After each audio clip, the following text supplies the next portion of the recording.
The Perfect Pumpkin Pie by Cazet. One Halloween night, wind stirred the leaves in the pumpkin patch outside the old Wilkerson's house. Inside the house, old man Wilkerson sat waiting. "Hurry up," he grumbled.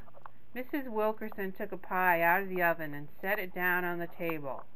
"About time," said the old man. He stared at the pie with his one good eye. It was a perfect pie, round and brown as toast. He said, "I does love a pumpkin pie." Mrs. Wilkerson cut a piece of the pie and put it on a small plate. She held the steamy pie under Mr. Wilkerson's nose. "After we pass on," she said in her sweetest voice, "there will be no more pie." "Ha!" shouted the old man, grabbing the plate. "Then I ain't going." He stabbed the pie with his fork, but just as he raised it to his mouth, he froze. "Ack!" He gasped and died. That same night, by the light of the Halloween moon, Mrs. Wilkerson buried Mr. Wilkerson in the pumpkin patch. The next day she put the house up for sale and moved away. She was never heard from again. Of course, no one ever heard from Mr. Wilkerson again either. He was, after all, dead. Or was he? One Halloween night, a few months after Jack and his grandmother had moved into the old Wilkerson house, something rose out of the pumpkin patch. "There," said Jack. "See it?" Grandma looked out the window. "Just a wisp of fog," she said. "It looks like a ghost," said Jack. "Now it's in the apple orchard." Grandma took her pie off the window sill and closed the window.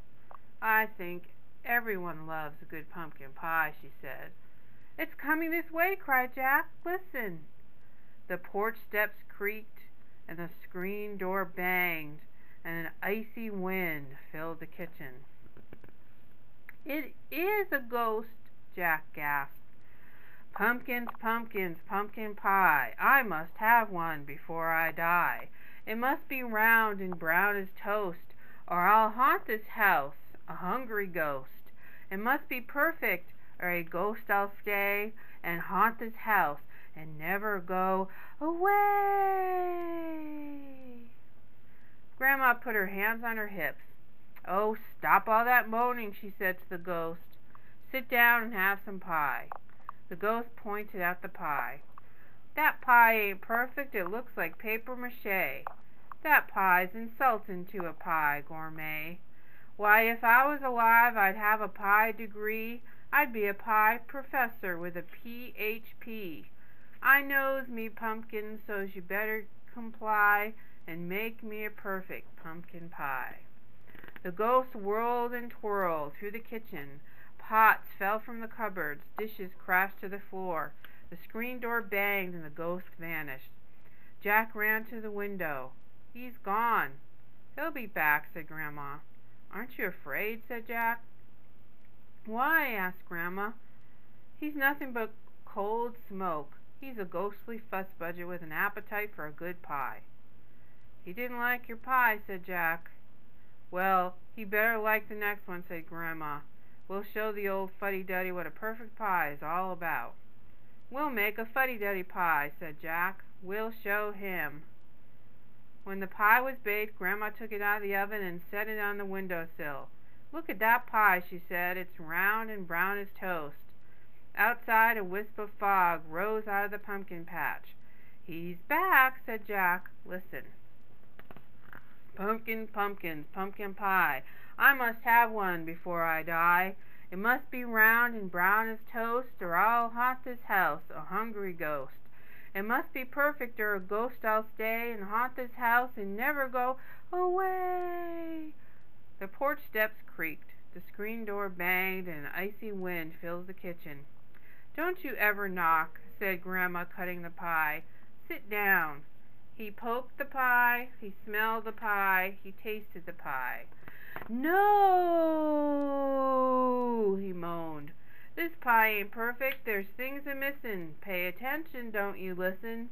A pumpkin pie without whipped cream is enough to make a dead man scream.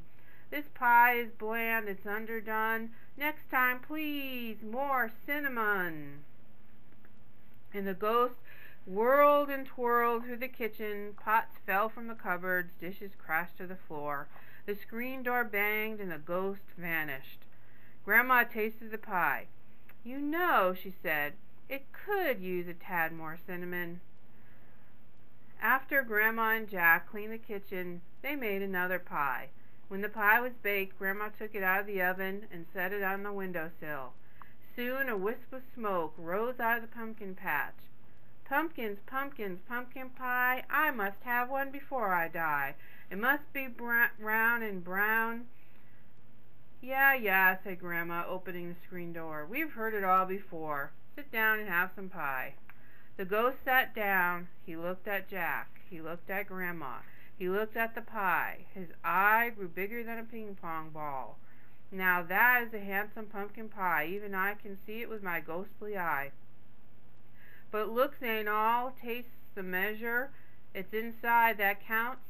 There's the pleasure. It's got to be perfect, a perfect endeavor, or a ghost I'll stay and haunt you forever." The ghost stabbed the pie with a fork, and he raised the piece to his mouth and ate it. And then he ate another and another. Soon the pie was gone.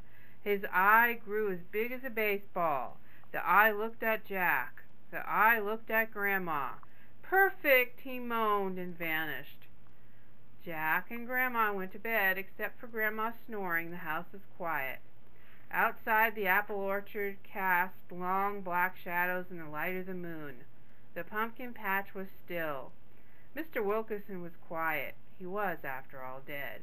Really, really dead. Or was he?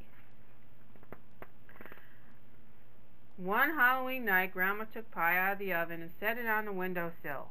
"I hope that's not a pumpkin pie," said Jack. "Remember what happened last year?" "It's apple pie," said Grandma. "Pumpkins attract nothing but trouble." Jack put 2 plates on the table. Grandma took the warm pie off the windowsill. Something moved in the moonlight. A wisp of fog rose in the pumpkin patch. "Uh-oh," said Grandma. "Listen," said Jack. "Apples, apples, apple pie, I must have one before I die. It must be round or I'll haunt this house, a hungry ghost. It must be perfect or a ghost I'll stay and haunt this house and never, ever go away." Grandma looked at Jack. Jack looked at Grandma. "I'll set another plate," said Jack. The end.